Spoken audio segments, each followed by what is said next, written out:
Hi guys, welcome back to the channel. I hope you all are doing good. So let us do some other kind of problems on lead code, and we have been doing dynamic programming for quite a long time. So let us try to revise some other kind of concepts. And I just found this interesting problem. I may have solved it like a year ago, I don't remember. But the reason why I found this interesting is if you know how to solve these kind of problems, you will be able to solve many other problems also. Let us see the question. Given an array of integers and an integer k, a contiguous subarray is called nice if there are k odd numbers in it. We have to find the number of nice subarrays. Okay, so how will we solve this problem? Let us take some example which is already given, like 1, 1, 2, 1, 1. And k is 3. So we have to find some subarrays which has 3 odd numbers. So problem statement is very simple.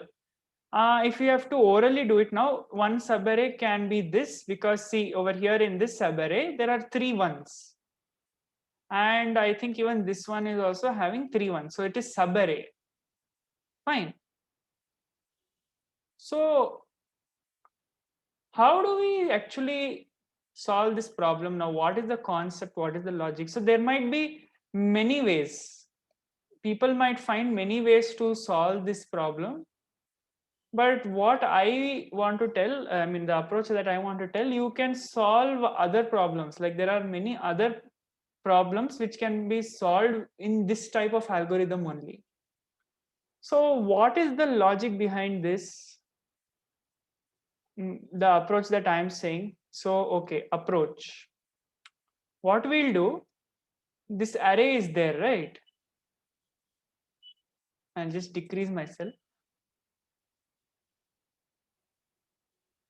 So this array here, all the even numbers, I will replace it with a 0, and all the odd numbers, I will replace it with 1. So 1, 1, 0, 1, 1. Okay. So what did I do? All the odd numbers, I made it 1, and all the even numbers, I made it 0. Next, what will we do? Now we will find number of subarrays with sum equal to k. So this problem, which was count number of subarrays with k odd numbers, has been changed to find the number of subarrays with sum equal to k. Now this problem, number of subarrays sum equal to k, is like a general problem, okay? And there are so many problems wherein you can just modify the given problem to fit to this, like how we did now by changing odd number to 1 and even to 0. How will this work actually? What are we actually trying to do here?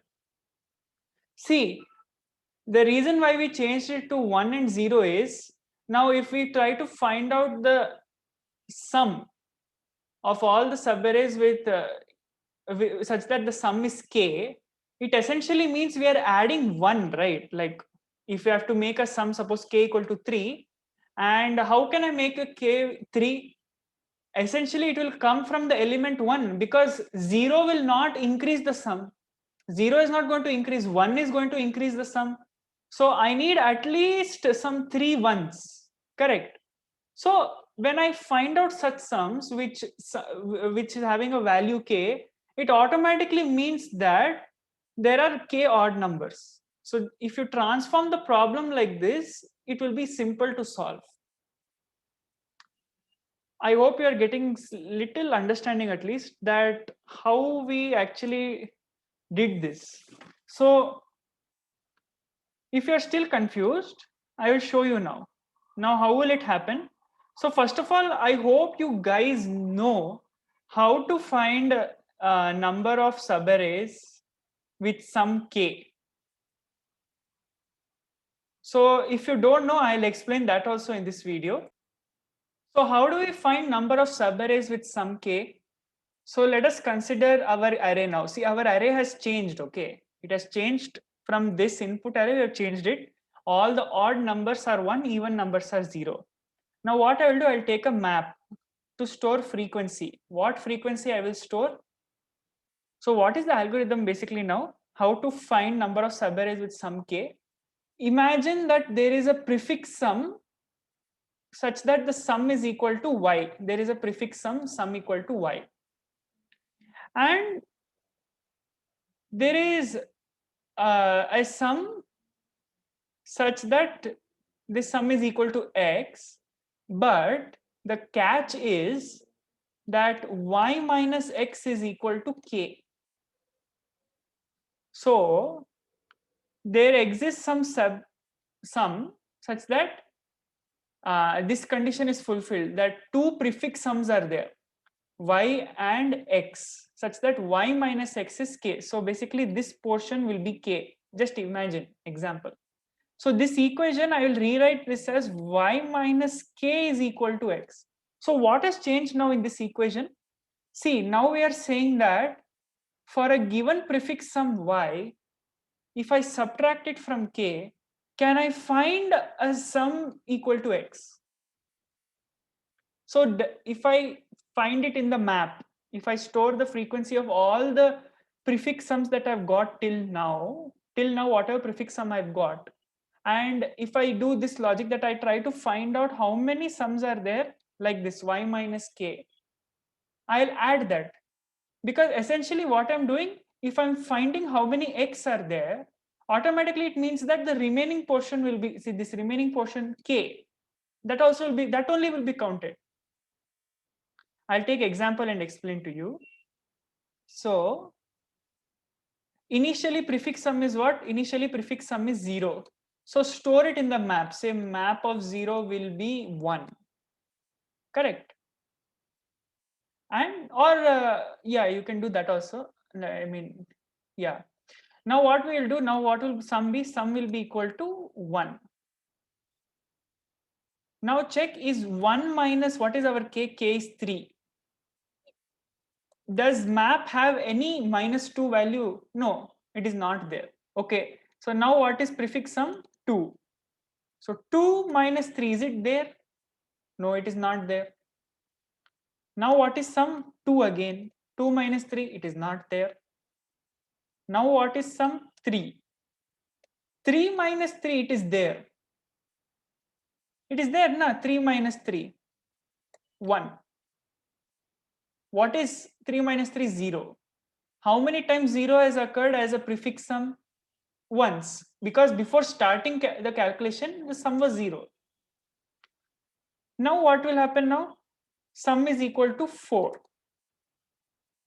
But we missed over here, we missed something very important. When we said prefix sum is 1, prefix sum is 2, 3, we should also say that we are storing the frequency. So continuously we should store the frequency of the prefix sum. So prefix sum of 1 will be 1, prefix sum of 2 will be 1, and prefix sum of 2 again will become, so it will become 2 here. And now see, sum is 4, prefix sum is 4. 4 minus 3, is it present in the map? Yes, see now, m of 1 is there. So add this to our total answer. So how many sums we got? 2. So essentially there are 2 subarrays having sum equal to k, which means there are 2 subarrays wherein number of odd numbers is equal to k, like this. So we have transformed one problem to another, because this problem, that number of subarrays with sum equal to k, it is a general problem. Mostly you people might be knowing that. Maybe I have already solved this problem in the DSA sheet, I'm not so sure. But this is easy. So this was the basic algorithm. What was the algorithm to, okay, this what, I'll just summarize this algorithm. Create a map, find the prefix sum, start from 0. Okay. And when you are traversing through the array and getting the prefix sum, store it in the map. So say something like m of sum plus plus. M is the map here, frequency, and sum is the prefix sum, and store it and increase the value. That means we have encountered that prefix sum that many times. And then check if m of sum minus k is in the map. So if this is there, then add how many ever times this has occurred, because that many number of subarrays can be there. Not can be there, it will be there.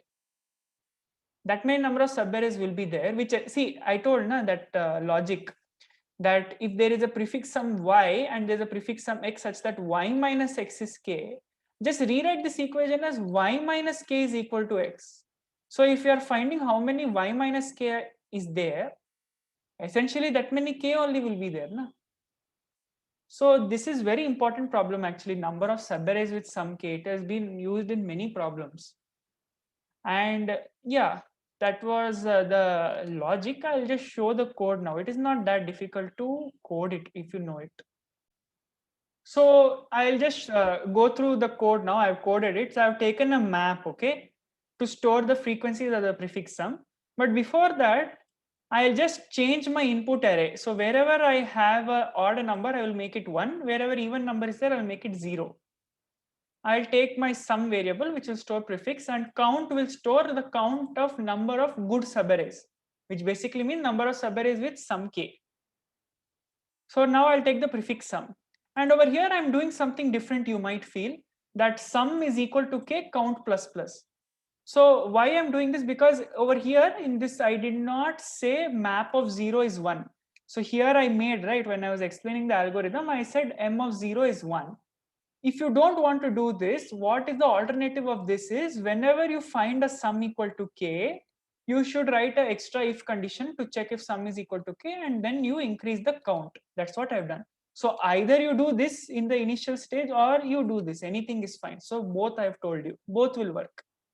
So it means that instead of here that sum equal to instead of sum equal to k count plus plus, you don't need this. Instead of that, before the loop only say m of 0 is 1, which means prefix sum 0 is 1, because before starting prefix sum is 0.